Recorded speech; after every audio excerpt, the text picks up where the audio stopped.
যারা যারা গুরুত্বপূর্ণ আপডেট নিউজটি দেখার জন্য ক্লিক করেছেন, ভিডিওটি দেখতে লাইক দিয়ে কন্টিনিউ করা অনুরোধ জানাচ্ছি। আসসালামু আলাইকুম বন্ধুরা, বরাবর মতো আবারও সম্পূর্ণ নতুন একটি আপডেট নিউজ নিয়ে আপনাদের মাঝে হাজির হচ্ছি। প্রিয় বন্ধুরা, দেখতেই পাচ্ছেন এইচএসসি ও সমমান পরীক্ষা দিচ্ছেন না 4.25 লাখের বেশি শিক্ষার্থী। কেন এবার 4.25 লাখের বেশি শিক্ষার্থী এইচএসসি বা সমমান পরীক্ষা দিচ্ছেন না, আজকের এই ভিডিওটির মাধ্যমে জানতে পারবেন। সো অবশ্যই ভিডিওটি প্রথম থেকে শেষ অবধি দেখার চেষ্টা করবেন। তাহলে চলুন মূল ভিডিওটি শুরু করা যাক। প্রিয় বন্ধুরা, মূল ভিডিওটি শুরু করার আগে বারবার মতো ছোট্ট একটি রিকোয়েস্ট থাকবে, আপনি যদি আমাদের এই পরিবারের নতুন দর্শক হয়ে থাকেন, এরকম নতুন নতুন গুরুত্বপূর্ণ আপডেট নিউজ সবার আগে পেতে আমাদের এই চ্যানেলটি সাবস্ক্রাইব করে রাখুন। প্রিয় বন্ধুরা, দেখতে পাচ্ছেন প্রথম আলো পত্রিকায় এই গুরুত্বপূর্ণ আপডেট নিউজটি প্রকাশ করা হয়েছে। নিচে একদম বিস্তারিতভাবে উল্লেখ করা হয়েছে। প্রতিবেদনে বলা হয়েছে, আসন্ন এইচএসসি ও সমমানের পরীক্ষায় মোট পরীক্ষার্থী গতবারের চেয়ে 81,882 জন কমেছে। 3 বছরের মধ্যে এবারই পরীক্ষার্থী সবচেয়ে কম। আরও আশঙ্কার বিষয়, 2 বছর আগে এসএসসি ও সমমানের পরীক্ষায় পাশ করে উচ্চ মাধ্যমিকে ভর্তির পর রেজিস্ট্রেশন নিবন্ধন করেও 4.25 লাখের বেশি শিক্ষার্থী এবার পরীক্ষা দিচ্ছেন না। শতাংশের হিসাবে কারিগরি শিক্ষা বোর্ডে এই হার বেশি, আর সংখ্যায় তা এইচএসসিতে বেশি।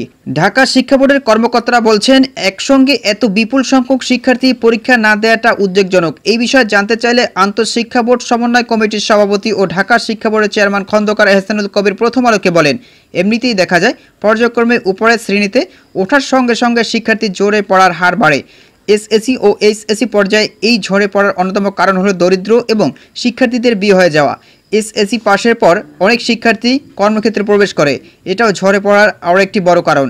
এবারের এসএসসি পরীক্ষায় অনুপস্থিত পরীক্ষার্থীদের উপর একটি জরিপ করতে গিয়ে তারা এরকম তথ্য পেয়েছেন।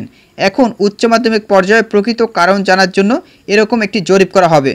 আন্তঃশিক্ষা বোর্ড সমন্বয় কমিটি সূত্রে জানা গেছে, মাদ্রাসা কারিগরি সহ 11টি শিক্ষা বোর্ডের অধীন 2023-24 শিক্ষাবর্ষে নিয়মিত শিক্ষার্থী হিসাবে নিবন্ধন করেছিলেন 14,83,689 জন। তাদের মধ্যে পরীক্ষা দেওয়ার জন্য ফর্ম পূরণ করেছেন 10,50,000-এর বেশি।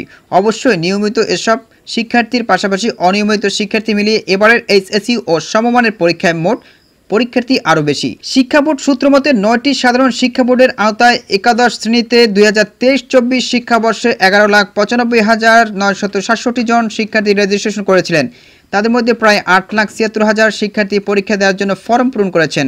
নিয়মিত এসব শিক্ষার্থীর মধ্যে 3,20,000-এর মতো প্রায় পরীক্ষা দেওয়ার জন্য ফর্ম পূরণ করেননি। এরকম শিক্ষার্থী সবচেয়ে বেশি ঢাকা শিক্ষা বোর্ডে, 75,000-এর বেশি। এই বোর্ডে একাদশ শ্রেণীতে ভর্তির পর নিবন্ধন করেছিলেন 3.25 লাখের মতো শিক্ষার্থী। তাদের মধ্যে পরীক্ষা দেওয়ার জন্য ফর্ম পূরণ করেছেন 2.5 লাখের মতো শিক্ষার্থী। তো প্রিয় বন্ধুরা, এই ছিল মূলত আজকের আপডেট নিউজ। এই বিষয়ে যদি আপনাদের কোনো ব্যক্তিগত মতামত থেকে থাকে তাহলে অবশ্যই কমেন্ট করে জানাবেন। পরবর্তীতে নতুন কোনো ভিডিও নিয়ে আপনাদের মাঝে হাজির হব। সবাই ভালো থাকবেন, সুস্থ থাকবেন। আল্লাহ হাফেজ।